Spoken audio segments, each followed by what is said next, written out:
నాయకులకి ఎక్కడ ఆయన ఒక ప్రతిపక్ష నేతగా ఆయన చేయాల్సిన బాధ్యతని చేశారు ఆయన. ఒకటి ఆయన మీడియా ముందు మాట్లాడితే ప్రజలు కడుపు నిండదు. లక్ష్మీనాథ్ గారు ఇదే చెప్తున్నా నేను, ప్రజలు కడుపు నిండదు. మీడియా నోటికి వచ్చినట్టు మా కూటమి ప్రభుత్వం మీద బురద జల్లితే ప్రజల కష్టాలు తీరవు. మేము సాయపడుతున్నాం మా ప్రభుత్వం తరఫున. ఈ ప్రకృతి విపత్తు నుంచి ప్రజలు కాపాడడానికి మీరేం సాయపడతారు ప్రతిపక్ష నేతలుగా? అది రెండు కలిసి పనిచేద్దాం అంతే తప్ప మీ నోటుకు వచ్చినట్లు మాట్లాడితే మాత్రం ప్రజలు కూడా ఆల్రెడీ మీకు 11గా ఎలా బుద్ధి చెప్పారో నెక్స్ట్ ఇంకా దిగజారిపోయేటువంటి రాజకీయాలు తప్ప మీరు ప్రజలకు చేసింది అయితే మాత్రం గతంలోనే అని లేదు. ఇప్పుడు వాళ్ళకు వచ్చేటువంటి ప్రతి సాయాన్ని అడ్డుకొని ఇంకా ప్రజల్ని కష్టాలను నెట్టడానికి తప్ప మీ వైసీపీ నాయకులు చేసేది ప్రజలకి ఏమీ లేదు. ఓకే సుజాత్ గారు ప్లీజ్ రియాక్ట్ మళ్ళీ వస్తాం మీ దగ్గర. కృష్ణవేణి గారు, జనసేనని అసలు మేము ఒక పార్టీగా కూడా వైసీపీ పార్టీ ఎప్పటికీ గుర్తించదు. అందుకే కదండి మీరు ఈ స్టేజ్ లో ఉన్నారు.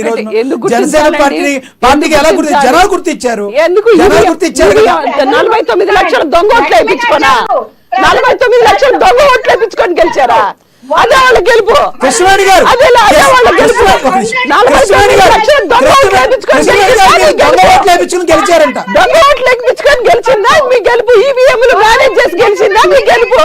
సిగ్గుండాలి, చాలే ఆపమ్మా, చాలే ఆపు. నిన్న సోషల్ మీడియాలో లక్ష్మీనాథ్ గారు నిన్న సోషల్ మీడియాలో మెట్టుతోటి గట్టి కొడితే గాని పవన్ కళ్యాణ్ బయటకు వచ్చాడు.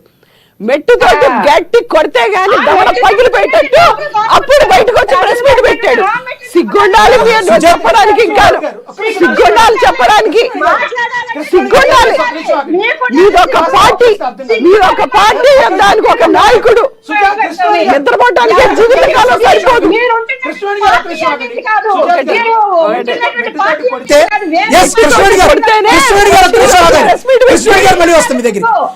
సుజాత్ గారు మీరన్నట్టు ఒక్క నిమిషం, కృష్ణవేణి గారు దయచేసి కృష్ణవేణి గారు ఒక్క నిమిషం ఆగండి. మీకు ఇస్తాను కృష్ణవేణి గారు మీకు ఇస్తాను ఒక్క నిమిషం.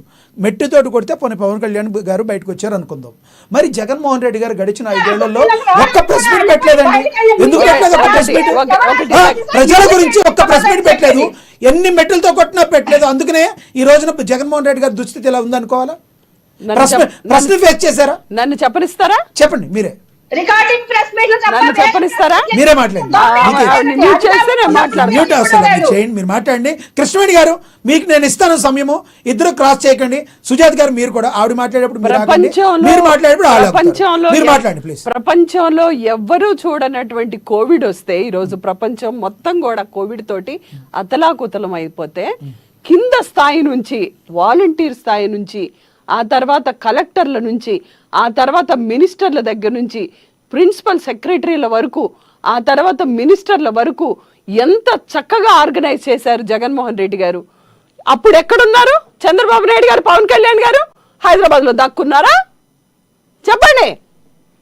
ఎంత చక్కగా కింద లెవెల్ నుంచి పంచాయతీ వ్యవస్థ అంటున్నారు కదా. ఈరోజు ఎమ్మెల్యేల గురించి మాట్లాడుతూ సుజనా చౌదరి ఎక్కడండి? విజయవాడ ఎమ్మెల్యే. బోండా ఉమా ఎక్కడండి? ఒక్క విజువల్ చూపించండి ఎక్కడున్నాడో. మా ఓడిపోయినటువంటి ఎమ్మెల్యేలు, వైసీపీ ఎమ్మెల్యేలు మల్లాది విష్ణు కనిపిస్తున్నాడు. అదే విధంగా అక్కడ మినిస్టర్ గా చేసినటువంటి ఇంకొక ఎమ్మెల్యే కనిపిస్తున్నాడు. సుజనా చౌదరి బయటకు వచ్చినటువంటి ఒక్క విజువల్ చూపించండి నాకు.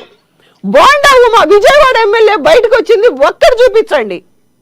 చంద్రబాబు నాయుడు నటిస్తున్నాడా? కెమెరాలు పెట్టుకొని నటించడానికి వస్తాడా? అక్కడ స్థానికంగా బయటకు వస్తే నటిస్తున్నారు అంటారు. పవన్ కళ్యాణ్ గారు రాకపోతే ఆయన రివ్యూ మీటింగ్ చేస్తేనేమో మీరేమో మెట్టుతో కొడితే బయటకు స్థానికంగా ఒకటండి, ఒక ఎమ్మెల్యేకి మాత్రమే అక్కడ ఎన్ని సందులు గొంతులున్నాయి, ఎన్ని బూత్ లెవెల్లో ఎంతమంది మనుషులు ఉన్నారు, ఎన్ని ఓట్లు ఉన్నాయి అనేది స్థానిక ఎమ్మెల్యేలకు తెలుస్తుంది. ఇంతవరకు ఒక్క ఎమ్మెల్యే బయటకు వచ్చాడా టీడీపీ పార్టీకి సంబంధించి? చెప్పండి మీరు. ఒక్క విజయవాడ ఎమ్మెల్యేని మీరు ఒక్క క్లిప్ చూపించండి నాకు చాలు. ఎందుకు నటిస్తారు కెమెరాల ముందు? చంద్రబాబు నాయుడు గారు నటన అన్నమాట. సందులు గొంతుల్లో ఎక్కడో ప్రజలు ఇప్పటికి 4 రోజులైనా గానీ నీళ్లు లేక నిద్ర లేక ఎక్కడా కూడా ప్రజలందరూ అవస్థ పడుతుంటే కెమెరాలకు ఫోజులు ఇచ్చుకోవటం, మాట్లాడితే ప్రెస్ మీట్లు పెట్టడం. మాట్లాడకూడదు మనం. ముఖ్యమంత్రిగా ఆయన వచ్చారు, ఒకటి లక్ష్మీ చెప్తాను.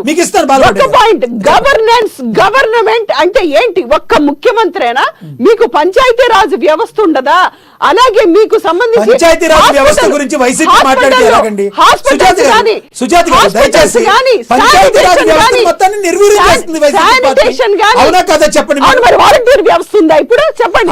పంచాయతీరాజ్ వ్యవస్థ భారతదేశానికి పట్టుకొమ్మలు.